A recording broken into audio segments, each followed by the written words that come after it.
Esse livro eu li, confesso, porque eu achei uma foto bonita anterior. E ela vai contar a história de muitos sobreviventes, pessoas que perderam suas vidas. O invento de um baronete, do Luiz Antônio Simas. Tipo assim, talvez eu seja igual. Talvez eu tenha amigos assim. E, inclusive, eu nem tenho mais em casa, eu acho que eu vendi. Oi, gente, tudo bem? Prometi falar sobre os livros que eu li esse ano já. Estamos chegando na metade do ano, né? E eu não sei vocês, mas eu sempre gosto de ler livros. Eu leio muito, né? Assim, hoje em dia, muito menos. Mas parte da minha construção como pessoa foi a partir da leitura. A leitura me levou para tantos lugares, até mesmo profissionais. Eu sou redatora, eu trabalho escrevendo. E eu sei que parte de ser redatora foi porque um dia eu fui uma grande leitora. Não tem ninguém que entenda mais do que as páginas de um caderno, de um livro, assim. E a vida adulta, às vezes, né, gente? A gente vai perdendo um pouco o hábito de ler e tal, uma correria. Quem é do corre sabe do que eu tô falando. Mas, desde o ano passado, eu tenho tentado resgatar um pouco esse hábito de leitura na minha vida. E uma coisa que me ajudou muito foi o Kindle, que eu era muito resistente ao Kindle, muito mesmo. Mas quando eu me abri a ele, pra mim, funcionou. Por quê? Porque o Kindle eu consigo... Ele é mais versátil que um livro, né? Então, às vezes, eu consigo levar ele em qualquer bolsinha. Eu uso muita bolsa pequena, então eu consigo colocar ele numa bolsa, consigo levar ele para mais lugares que um livro. Às vezes eu confesso que eu não gosto que meu livro fique machucado. Que é tipo, sabe quando você põe na bolsa e aí o livro fica, tipo, todo cagado? Porque você... Tem um livro aqui que, assim, tá assim, inclusive. Então, eu acho que o Kindle funciona muito pra mim, assim. Inclusive, os livros que eu li, eu acho que a maior parte dos livros que eu li esse ano foram no Kindle. Vamos ver isso hoje. Outra coisa que eu também não tenho é uma meta de leitura, ler 12 livros por ano, porque isso não estava funcionando pra mim nos últimos anos. E eu acho que colocar performance numa coisa que pra mim é prazerosa me traz muita ansiedade, dor de cabeça, assim, sabe? Não é nem ansiedade a palavra certa. É essa angústia do tipo, tem que fazer, tem que não sei o quê. Eu tenho um hábito muito feio que eu compro livros e acabo não lendo eles. No momento que ele chega na minha casa, eu enjoo dele. Eu nem comecei a ler. É bem nesse nível. Inclusive, tem uma pilha aqui me olhando de livros que eu preciso terminar para poder comprar novos livros. E aí eu me apaixono por um livro novo, compro e aquele fica para trás. Mas esse ano eu espero de verdade zerar os livros que estão aqui em casa. E bora mostrar os livros que eu li esse ano já. Eu vou fazer uma conta. Eu li... aqui na minha mesa vão ter 3, mas eu li 1, 2, 3, 4... 4 livros no Kindle. Então são 7. Considerando que eu tô fazendo esse conteúdo em maio, eu li 7 livros nos últimos 5 meses. Acho que é ótimo, né, gente? E sabe o que é legal? Nessa conta aí que eu tava falando sobre ver livros, que comprar livros e enjoar, eu li muitos livros que eu já tinha comprado ano passado. Então isso foi uma coisa muito boa, né? Eu realmente, quando eu peguei, eu tava num ritmo muito bom de leitura e acabei lendo livros que eu já tinha lido. Vamos lá. Vamos pro primeiro. O primeiro é esse aqui, ó. Nunca Minta. Esse livro é da Freida McFadden, que é a escritora de A Empregada, que é um super sucesso, né? Tem o Olho da Empregada, A Empregada Viu de Novo, não sei o que lá. Tem vários, hoje tem um filão. Gosto da Empregada bastante, mas esse livro eu li há 2 anos atrás. E aí, como eu gosto muito de ler suspense, lembrei da Freida, comprei esse livro. Eu tô na luta aqui com essa luz, mas tudo bem. E esse livro, ele é interessante, ele é um livro de suspense. Ele é um livro que pra mim me mostrou muito o jeito da Freida de escrever. Então, ela tem um jeito, ela tem um estilo, todo autor, né, principalmente esses que ficam muito famosos, eles têm uma fórmula de escrever, e eles meio que emulam essa fórmula em todos os outros livros que eles fazem. Eu sei que eu acredito muito que quem é fã daquele autor gosta disso, né? Eu lembro que quando eu era adolescente, eu fui introduzida a Harlan Coben. que é um autor muito famoso de suspense e que, assim, depois que você lê o segundo livro dele, você percebe que todos são iguais. O que vai mudar é o contexto, os personagens, mas a fórmula é a mesma. Tanto que se ninguém te falar e você começar a ler ou começar a ver uma série, porque tá tendo muita adaptação das coisas dele, você sabe que foi dele, entendeu? A Freida tá nesse filão, não só ela, tem muitos autores também. E o Nunca Minta é um livro que tem um plot bem interessante, assim. Eu não posso contar nada, porque senão vocês vão saber. Mas esse foi o plot, esse foi o momento. Sabe aquele momento que quando você tá lendo um livro de suspense, que você faz... Como assim? Essa aqui ela me pegou. E ela conseguiu fazer isso com Nunca Minta.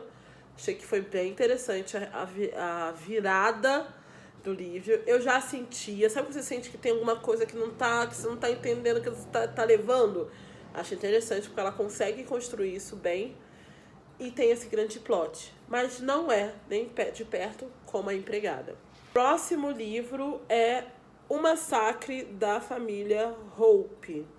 Esse livro eu li, confesso, porque eu achei uma foto bonita de uma menina que eu seguia no Instagram. Eu achei bonita a foto que ela fez com o livro. E aí esse livro ficou na minha cabeça. E quando eu tava com vontade de novo de ler livro de suspense, eu fui atrás desse livro. Comprei no início.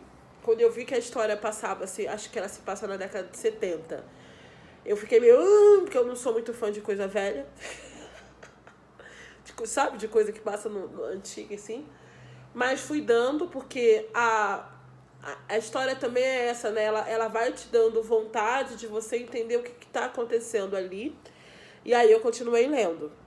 A protagonista não me empolga tanto, mas a história que ela tá contando me empolga, porque é isso. Eu falo assim, tá, e cadê? Qual é o próximo capítulo? Acho interessante, acho o final meio apressado. Se desenvolve muito ali no início e no meio do livro, não principalmente no meio, mas no final... Parece, sabe quando você vê uma série que ela demora tanto pra desenvolver as coisas e chega no final ela faz... Pum! É isso que eu senti nesse livro. Mas eu recomendo, é uma boa leitura de um livro de suspense. É um pouco diferente dos livros que eu tô acostumada a ler. Gente, quem grava no celular sabe, né? O sofrimento de ficar tendo que voltar a parar, mas tudo bem. O próximo livro é esse aqui, ó. Outro livro da Freida, O Detento. Terminei Nunca Minta e fiquei com vontade de ler mais alguns livros da Freida, né? E aí eu vi uma resenha rapidona no YouTube sobre esse livro, Detento, e aí fiquei com vontade de comprar. É a fórmula Freida McFadden, é a mesma fórmula, só que esse é mais previsível. Ele se compromete a fazer um plot também, só que ele é mais previsível, você acaba tipo, já entendi, entendeu? No final, assim, tem uma coisa muito esdrúxula que acontece, meio americana, assim. Não sei se eu gostei muito do final. E no final, eu acho que eu gosto mais da forma como ela escreve o Detento, mas gosto mais da história do Nunca Minta, entendeu? É isso, parei por Freida pelo momento. Agora eu tô lendo... Quer dizer, outro livro que eu vou falar agora é esse aqui, ó. As Musas, tá aqui, ó. As Musas. Do Alex Michaelides. Gente, eu não tô falando o nome dos autores, né? Tô sim. Esse livro eu tinha comprado há muito tempo, porque eu li um livro dele, que é um best-seller, vocês conhecem, A Paciente Silenciosa. Ele é autor desse livro. E, inclusive, eu nem tenho mais em casa, eu acho que eu vendi esse livro. Mas eu gostei bastante desse livro. E aí fui, mais uma vez, aquela coisa, eu quero ler um livro de suspense. E aí comprei esse livro. Só que eu não comprei esse livro esse ano, eu comprei esse livro no início do ano passado. Comecei a ler esse livro e, assim, que começo difícil. Se você leu A Paciente Silenciosa também tem um início tanto difícil, né? Porque tem livro de suspense que o início já promete, ele já te entrega alguma coisa. E ali ele meio que... ele tem uma paciência para desenvolver as personagens. Aqui também. Só que a Mariana, que é a personagem desse livro, ela é chata. Ela é chata. E ela é tão chata que ela mesma diz que ela é chata. Então, para você ficar na história e se comprometer a ler a história... Desculpa, gente. É muito difícil, assim. Não é fácil, não, tá? Mas, como eu tava nessa bate-bate de ler livro, sabe? Isso ajuda bastante, inclusive. Você pegar, quando você tá no ritmo, você aproveitar e continuar no ritmo lendo outras coisas. Porque às vezes você não tá, né? Você não tá com vontade de ler. E aí eu continuei lendo, e de todos esses que eu falei agora, esse é o livro que eu mais gostei nos últimos tempos. Esse livro é muito bom, de verdade, assim. Ele tem isso, ele é chato, o final, bem no finalzinho, depois que você descobre a trama, que a descoberta da trama é muito interessante, mas quando descobre, enfim, aí as falas da sequência não são tão boas. Mas o desenvolvimento, conforme ela vai indo e ela vai descobrindo as coisas, é interessante, assim. Uma obra-prima do suspense? Não. Mas é um livro muito bom. É um livro interessante. Eu recomendaria esse livro. Eu gostei bastante. Olha o que eu descobri, que eu li 8 livros, porque eu vou falar pra vocês de mais um livro no Kindle, o último dessa safra, que é esse aqui, ó. 8 Assassinatos Perfeitos. Esse livro é do autor Peter Sonson. Eu terminei esse livro muito recente, é o último livro que eu terminei. E assim, gente, não gostei. Então eu só tô comentando sobre ele, tá? Não vou recomendar. Eu comprei esse livro acreditando que ele ia ser um livro interessante. É um autor que eu não conheço.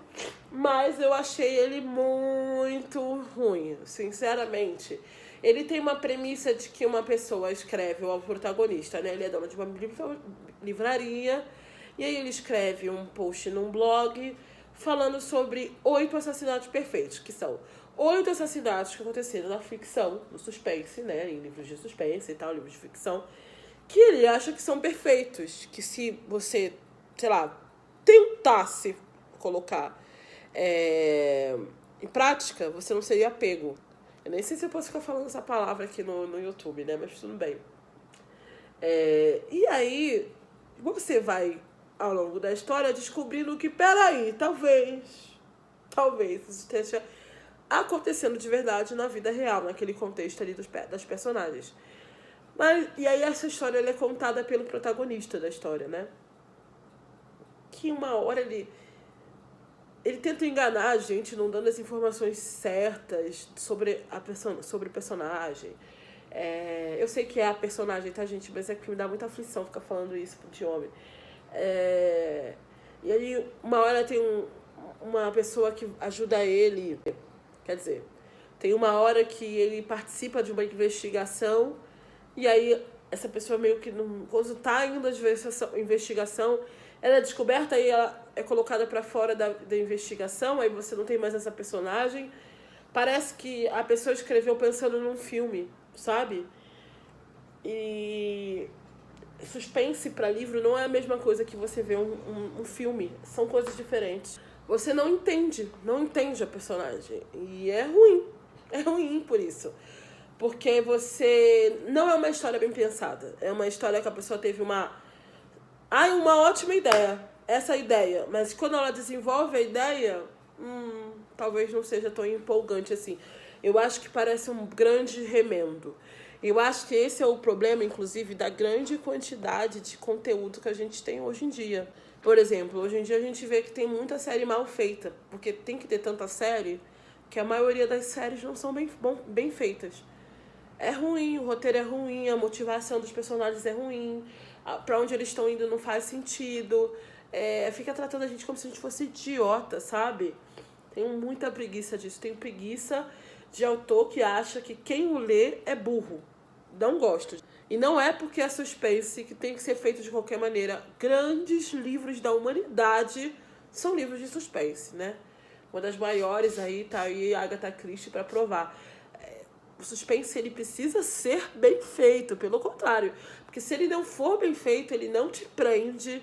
Ou você chega no final e fica com aquela sensação, mas o que é isso que eu li aqui? Sabe? E esse livro, ele me passou essa impressão. E agora vamos para os físicos. Todos eu já falei aqui em outros vlogs. Vou começar por esse aqui. O Dia em que Apagaram a Luz. Esse livro é da Camila Fabbri, que é uma autora argentina. E ele tem a tradução, deixa eu ver se eu acho aqui rapidão, da Silvia Massimini Félix. Esse livro vai contar a história uma tragédia que aconteceu na Argentina em 2005, no Cromacon. Acho que é assim que fala. É meio que, infelizmente, é muito paralela à história do Boate Kiss, que aconteceu aqui no Brasil, né? Que matou, dizimou a vida de tantos jovens, tantas pessoas. Aqui também acontece isso, é um show de rock. Meio que no finalzinho do ano, acho que no último dia ou penúltimo dia do ano, e que muitas pessoas são mortas. A Camila foi em um dos shows dessa banda, um dia anterior, e ela vai contar a história de muitos sobreviventes, pessoas que perderam suas vidas, pessoas que perderam seus entes queridos, pessoas que viveram com o trauma depois de tudo que aconteceu. Um livro belíssimo, muito bonito. É um livro diferente, é um livro mais com uma cara mais assim... tem um caráter pessoal, mas também tem o depoimento das pessoas. Uma hora ele vira mais poético, outra hora ele é mais factualista, perdão. Muito bonito, eu super indico ele. Ele é super pequenininho, fácil de ler, tá? Um livro que eu não vou ter aqui, mas vai estar aqui, ó. Outro livro que eu vou falar que eu esqueci. E aí agora eu descobri que são 9 livros que eu li esse ano. Se chama 3. Acho que vocês já devem ter ouvido falar do 3. É o livro da Valérie Perrin. Eu namorei por muito tempo o livro da Valérie. É que eu já vendi esse livro, por isso que ele não tá aqui. Me arrependi de ter vendido, mas vendi.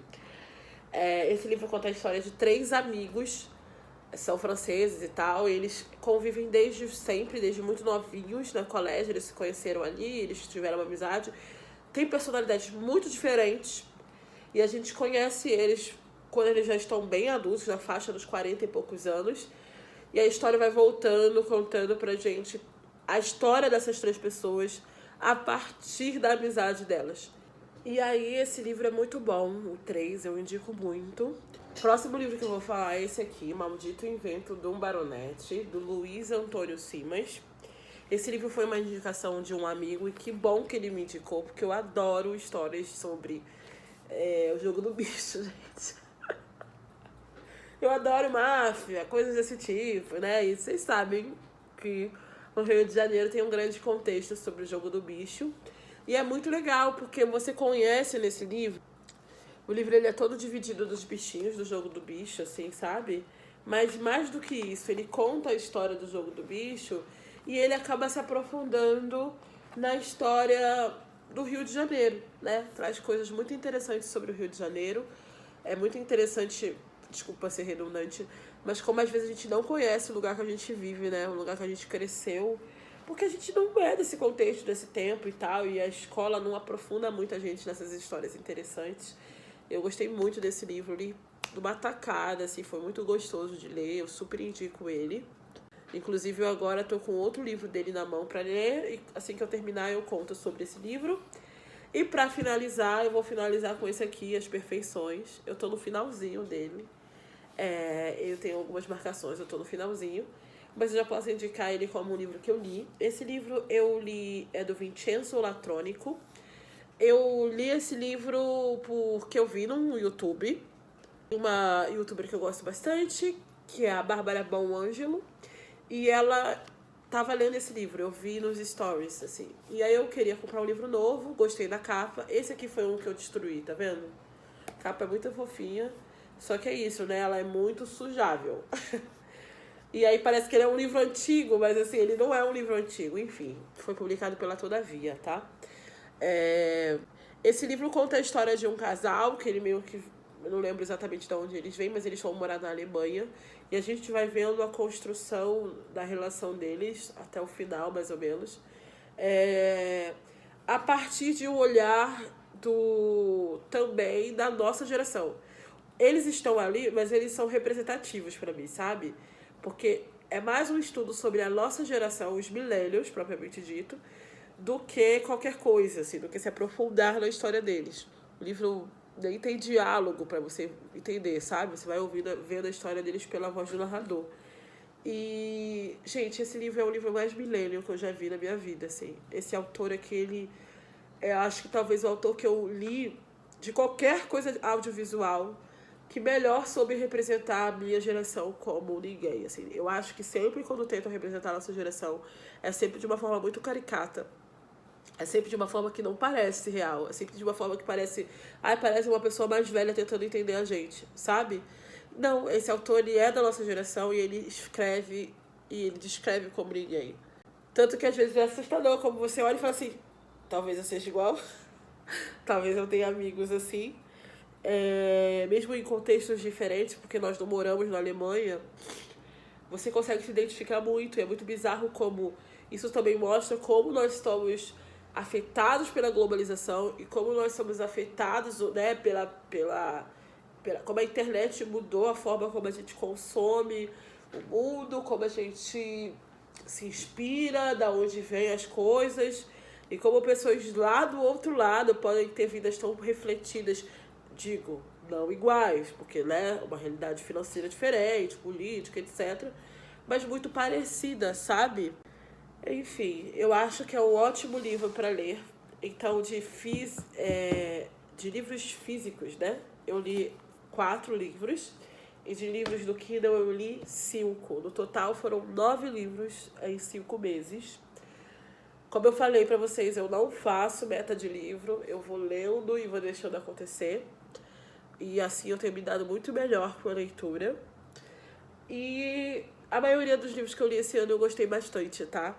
Foram ótimos livros, livros que me levaram a pensar, a refletir, a chorar, a rir. E isso pra mim é o que é bom da leitura, né? A leitura te desperta para um lugar diferente do que você tá acostumado e te faz sentir vivo. Não sei pra vocês, mas pra mim me faz muito me sentir viva. Conhecer outras realidades, conhecer outros contextos, outros mundos sem sair do lugar. É como eu sempre gosto de dizer, pra mim ler é viajar sem sair do lugar. E é uma delícia isso. E eu espero que você também tenha lido seus livros esse ano. Conta aqui pra mim quais foram os livros que você leu esse ano. Leu algum livro desses que eu falei? O que você achou? Me conta. E se você leu outros livros, me dá aí uma dica de um livro legal pra ler, porque eu vou com certeza colocar na minha listinha. Eu tenho uma listinha de livros pra ler. E aí eu vou colocar na lista e vou ler esse livro. Eu tô com 2 livros lendo ao mesmo tempo. Tô bem animada para as férias da faculdade para poder ler mais e contar aqui para vocês das minhas leituras. É isso, meus amores. Até a próxima. Um beijo.